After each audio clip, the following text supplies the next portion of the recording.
여러분들 제가 지난 시간에 전략방향 수립 프로세스 전략과제 도출서부터 맨 아랫단의 실행계획 수립까지 제가 여러분들에게 설명드린다고 말씀을 드렸죠. 그래서 지금부터는 수화 전략, 우리 수화 분석을 통해 수화 전략을 우리가 도출을 해냈었죠. SO 전략, WO 전략, ST 전략, WT 전략 이렇게 여러분들이 수립했던 기억 나시죠? 이 단계를 수화 전략 수립이라고 본다면 그 다음 단계는 전략 방향 도출이 됩니다.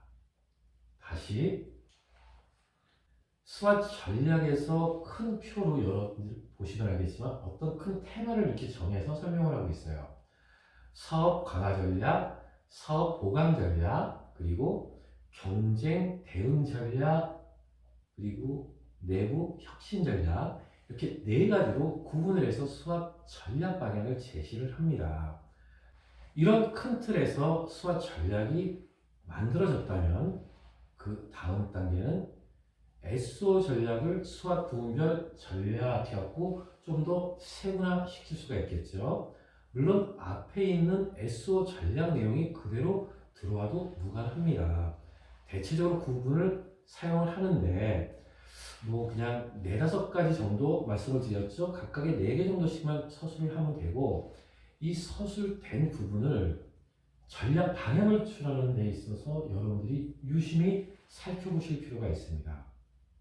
여기 보면 화살표가 상당히 세분화되어 있죠. 서로 연계를 해서 SO 전략서부터 WT 전략까지의 모든 부분을 합쳐서 통합적으로 생각해서 각각의 전략 방향을 5개로 도출을 하고 있습니다. 이 부분이 상당히 중요해요. 부분별 전략, 수화의 부분별 전략을 갖고 이것을 통합해서 생각하고 또 찢어서 생각하고 통합과 배분의 단계를 거쳐서 5가지의 전략 방향을 도출을 했습니다. 꼭 5가지가 아니어도 돼요. 이 수화 전략에 따라서 6개가 될 수가 있고 3개가 될 수도 있고 또 20, 30개가 될 수도 있습니다. 그래서 이 부분은 연구자나 작성자에 따라서 확연히 달라진다는 것을 여러분들이 인식을 해주시고 꼭 여기에 나온 것처럼 5개를 전략 방향을 도출해야 됩니까? 이렇게 질문을 해주시면 그것은 안 된다는 거 여러분들에게 설명을 드립니다. 작성자에 따라서 전략 방향은 한 3, 4개서부터 10개, 4개까지 도출이 될 수 있다. 여러분들이 이해를 해주시고 이 표를 봐주시면 좋을 것 같습니다. 자, 이 부분은 모 회사에서 컨설팅 전략 방향을 수립했던 그 단계를 제가 보여드리는 것이 좀 예의가 아닌 것 같아서 그 프로세스를 따오기 위해서 전체 표와 이렇게 구성이 된 요소를 여러분들한테 제시하는 거니까 여러분들은 이 절차를 뭐 꼭 외운다 하지 마시고 제가 어차피 파일을 여러분들에게 제시해 드리잖아요. 이 부분들이 여러분들이 학습하는데 그리고 실무에 적용하는데 활용을 해주시면 됩니다. 그래서 수학 전략에서 통합과 분리의 단계를 거쳐서 전략 방향을 도출한다는 거 여러분들이 꼭 기억을 해주시기 바랍니다. 자, 이 부분도 연구자에 따라 달라지지만 NCS의 학습 모듈을 전체를 읽어보면서 이 부분이 가장 근접하고 있기 때문에 제가 이 내용을 공부해서 여러분들에게 제시한다는 거 여러분들이 기억을 해주십시오. 제가 이 부분을 저도 다 외워서 하지 못해요.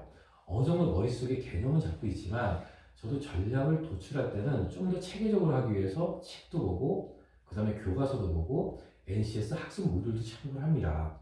그리고 정부 보고서나 각각의 보고서의 내용의 절차를 하나 보면서 나는 어떻게 구성할 것인가를 되게 고민을 합니다.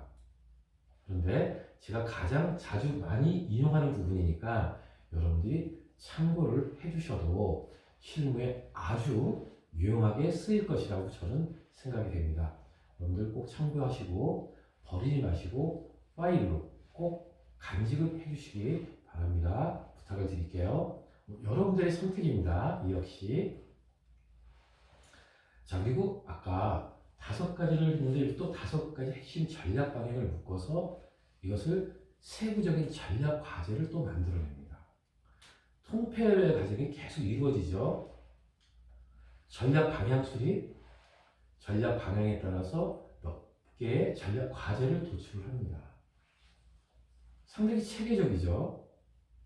그 다음에 이 부분을 전략 과제를 도출한 다음에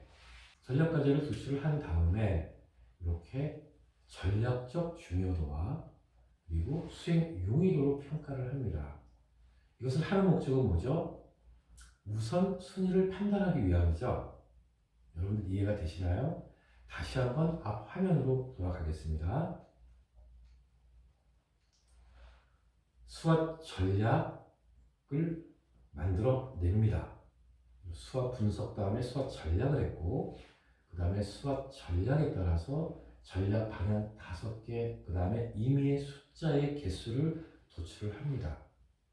그리고 전략 방향에 따라서 전략 과제를 도출했죠. 그리고 이 전략 과제의 우선순위를 판단하기 위해서 전략적 중요도, 그 다음에 수행 용이도를 구분을 했습니다. 자, 여러분들이 만약에 여기에다 더 가감할 건 무엇일까 한번 생각해 보실까요?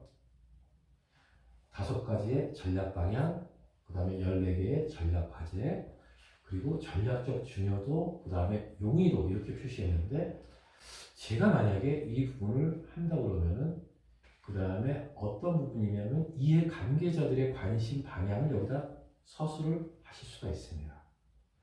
주주 될 수 있죠. 뭐 우리 내부 직원을 빼겠습니다. 저는 그냥 이해 관계자 중에서 노동조합도 내부 이해 관계자로서는 바라보는 입장이기 때문에 주주 입장, 투자자 입장에서 관심사항이 무엇일까 그것을 체크하는 것도 필요하겠죠. 구분해서. 그게 물론 여기에서는 전략적 중요도 안에 들어가 있을 겁니다. 하지만 이 부분을 분리해서 한번 생각하는 것도 가능하다는 것을 여러분들이 인식을 해주시기 바랍니다. 자, 그 다음에 이런 14개의 전략 과제를 31개의 세부 실행 과제로 수립을 합니다. 도출을 또 해내는 거죠. 상당히 체계적이죠. 여러분들이 조금 이제 이해가 되실 거예요. 전략 방향 수립 프로세스, 그 다음에 실행 계획은 어떻게 과연 도출이 되는지를 여러분들이 이 한 표로 여러분들이 보실 수가 있습니다. 이 물음표는 어떤 기업의 이름이 될 수도 있고 어떤 전략 방향의 범위를 예시할 수도 있습니다. 자, 이 기업은 수학 전략을 통해서 5개의 핵심 전략 방향을 도출했고 그 다음에 14개의 전략 과제를 도출을 했습니다. 그리고 어떻게 했죠? 31개의 세부 실행 계획을 만들어냅니다. 상당히 체계적이죠. 물론 이 중간 단계를 뛰어넘을 수도 있어요. 저는 사실은 수학 전략에서 바로 전략까지 도출을 하는 경우가 있고 전략까지 다음에 바로 실행 계획을 수립하는 경우가 많습니다. 그래서 이 역시 이 프로세스가 이렇게 되지만 중간중간 생략이 돼도 무관하다. 또 좀 더 세분화돼도 무관하다. 여러분들이 그런 입장에서 이 도표를 관찰해 주시기 바랍니다. 외우실 필요 없습니다. 나중에 여러분들이 이것을 하게 될 경우가 있으면 이 절차에 따라서 여러분들이 실행을 해주시면 됩니다. 근데 과연 여러분들이 대학교 졸업한 다음에 입사를 했을 때 이런 업무에 참여가 가능할까? 저는 저 역시 회사에 입사했을 때 저에게 이런 과한 과업이 주어지진 않았던 것 같아요. 월별, 분기별, 반기별, 연간 계획 수립에 따라서 업무를 루틴한, 정형적인, 정례화된 업무만 수행을 했었습니다. 적어도 이 정도 업무를 수행하기 위해서는 3년 내지 5년 정도 경과를 해야 되는 거죠. 흔히 얘기해서 대리급 정도가 아마 독립적으로 이 업무를 수행할 수 있지 않을까. 여러분들은 여기에 따른 보조적인 업무 수행이 아마도 대부분일 겁니다.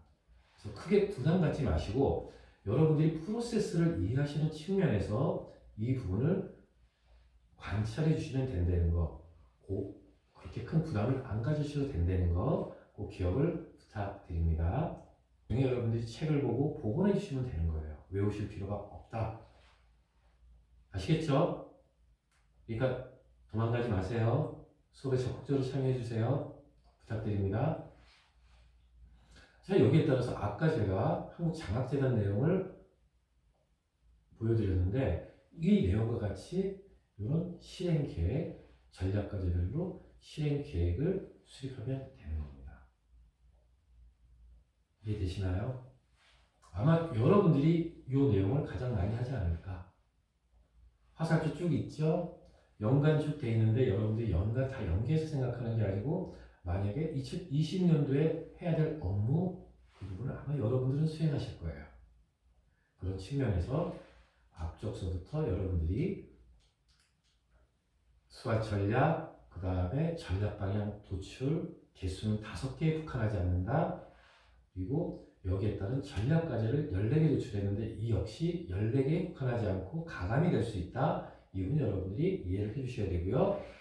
그 다음에 전략적 중요도를 판단하고 수행 용이도를 판단한다. 즉 우선순위를 판단하는 것이 필요하다. 그래야 어디인가 집중을 하겠죠. 어떤 걸 먼저 해야 될지 모르잖아요, 여러분들이. 그래서 전략적 중요도와 수행 용이도를 판단해서 먼저 실행 계획을 수립한다. 이렇게 이해를 해주시면 됩니다. 실행 계획은 우리가 이렇게 앞쪽에 표시되어 있는 것을 좀 더 이렇게 액티비티에 갖고 세분화되게 기록을 하게끔 되어 있습니다.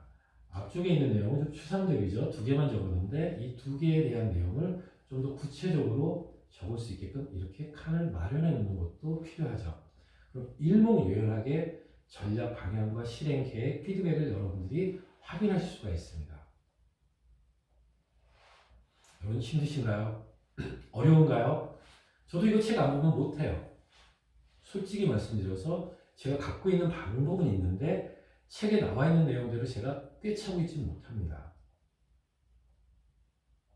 저뿐만일까요? 아마 많은 실무자들도 마찬가지일 거예요. 실무자들은 과거에 했던 내용을 보면서 그 프로세스를 따라하는 경우가 많습니다.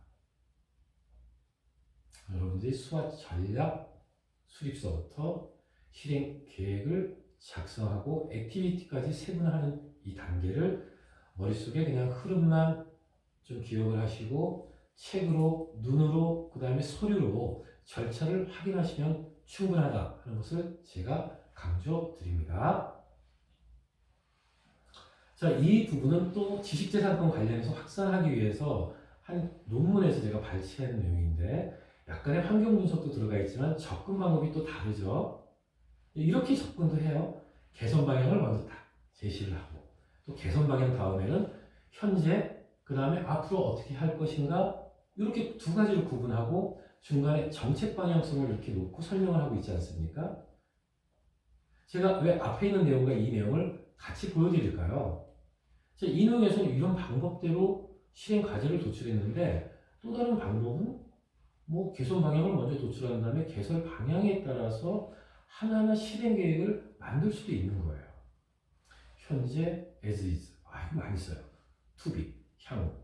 그 다음에 중간에 정책 방향성을 이렇게 넣어서 표시를 하고 있고 이것을 또 이렇게 3가지 측면과 세부 내용을 쫙 도출해서 추진하는 모습을 보여주고 있죠. 자, 얼마나 다양하게 이루어지고 있습니까?